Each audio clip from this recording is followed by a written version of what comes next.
Hey, what's up? This your boy Big Man. You already know what it is, man. So let's get right to it. Okay, so today we're going to be talking about Honeykomb Brazy. Now, this Honeykomb Brazy situation has been going on for several months. Ever since he got the tragic news about his grandparents passing, and that made national news, it's been an ongoing story with Honeykomb Brazy, man. He's been locked up. He's been in various situations with other shootings, allegedly. And it seems like it didn't stop until he was arrested this last time. Now, the last time that Honeykomb Brazy got arrested, we did a whole video about that and talked about the case at the time. Well, it looks like his case just took a turn for the worse. It looks like Honeykomb Brazy might be facing some really serious time because he was on probation when he was charged with these recent charges. You know what I mean?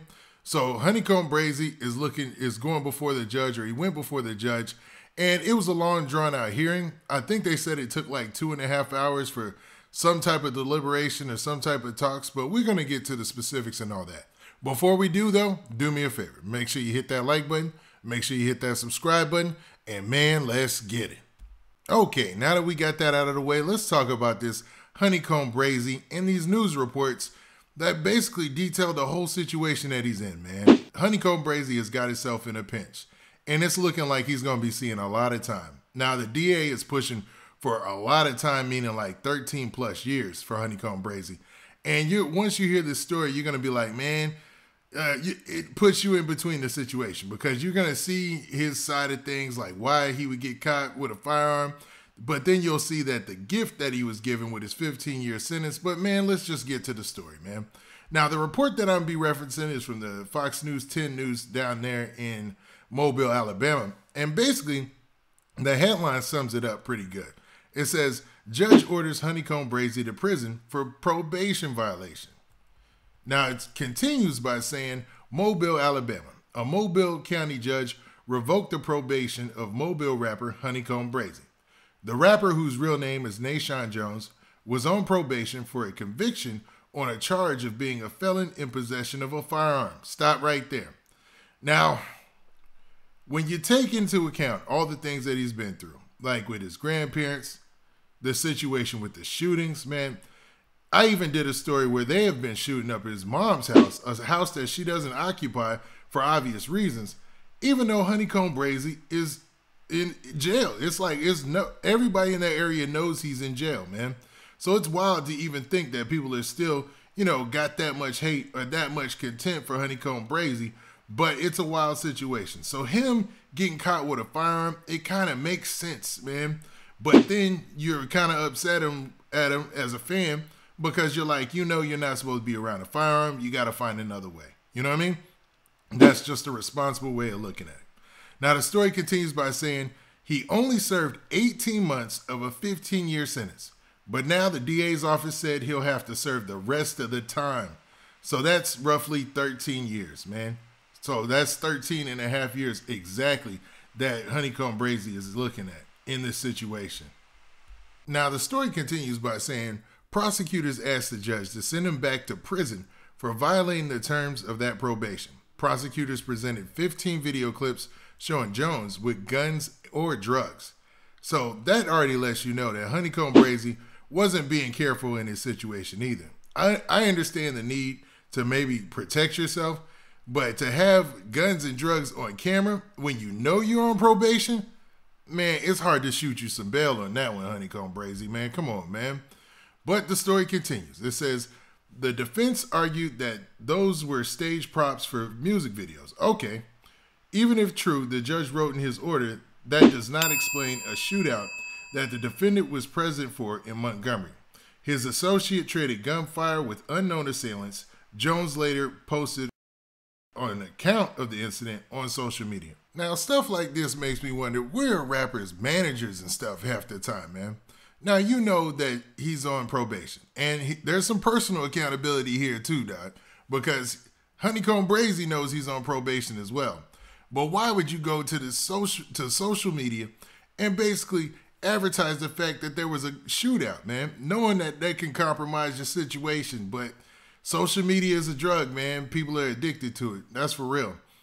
Now, the story continues by saying prosecutors also accused Jones of failing to check in with his probation officer. The defendant implied that he ignored an order to report to a probation officer because he feared his life was in danger following the killing of his grandparents, Tony and Layla Lewis. Now, for those of you who don't remember or don't know about that story, man, look, you can look it up or anywhere. You can check this story out. Or you can even look at my old videos about Honeykomb Brazy's grandparents' house being burned down, man. It was one of the most savage things I've heard in hip-hop in a long time, or probably ever, man. It was wild, man. A wild story. Now, it seems like from both of these paragraphs that his legal defense team is trying, man. They say that the guns and the drugs were prop guns and drugs that they have the videos for. Maybe, especially if he was shooting a music video at the same time, you know what I mean? And they're saying that he had good reason not to go to a probation officer's office because of what happened to his grandparents. And he knows, there's been plenty of stories of people, getting set up on the way to the probation officer. You know what I mean? That's a common thing, just even in regular street stuff that you see on the news. You know what I mean? So they're trying. They're trying. Now, the story concludes by saying this. It says, defense attorney Jeff Dean told Fox 10 News, "I wish the judge had denied the state's motion to revoke Nashawn's probation. His creativity influences and inspires others in his social circle. However, I can understand the judge's opinion. He conducted a 2.5-hour hearing and then took 3 weeks to review the evidence presented, which included a plethora of videos. Even if the guns, dope, and alcohol weren't real in the videos, I could see why the judge could conclude that Honeykomb's depiction of drugs, guns, alcohol, and misogyny would not be conduct becoming of a probationer. We plan on appealing the judge's decision. In the meantime, I believe that this experience will drive Nashawn toward providing a more positive and mature message for many of his fans." So that was basically his defense attorney talking about the fact that he thinks, he didn't want to go against the judge, obviously, but he's definitely going to file an appeal, and he'll use this as an opportunity, meaning him being Honeykomb Brazy, as an opportunity to focus on changing his message in his music. Now, Honeykomb Brazy, his music is mostly comprised of a lot of street lyrics, a lot of street references, a lot of street imagery. Now, it's obvious that the judge took into account all of those things, man. He took 3 weeks and 2.5 hours of hearing people. So he basically wanted to be, solid on his decision on what to do with Honeykomb Brazy, because I'm sure this is a complicated case, because anybody on the outside looking in would shoot him a little bit of bail about him wanting to, protect himself. We'll say that, man, because it's real for Honeykomb Brazy, obviously. I don't know his situation completely. I know I cover it a lot, but I don't know him personally or anything like that. I just know from the outside looking in, it just doesn't look good, and this made things even worse. Now, with that, hold up. What do you guys think, man? Do you think that Honeykomb Brazy is getting a raw deal here because, of the imagery that they use from his music videos and the pictures that he put on social media? Or do you feel that social media is continuing to be the downfall of many, many rappers? Like, it's like a tool to help their career, but it also could be used as a tool to take them down. Now, with that, this has been your boy Big Man. Do me a favor. Make sure you hit that like button. Make sure you hit that subscribe button. And make sure you hit that notification bell so that way you get a notification every time I drop this hot content. And we out of here. Peace.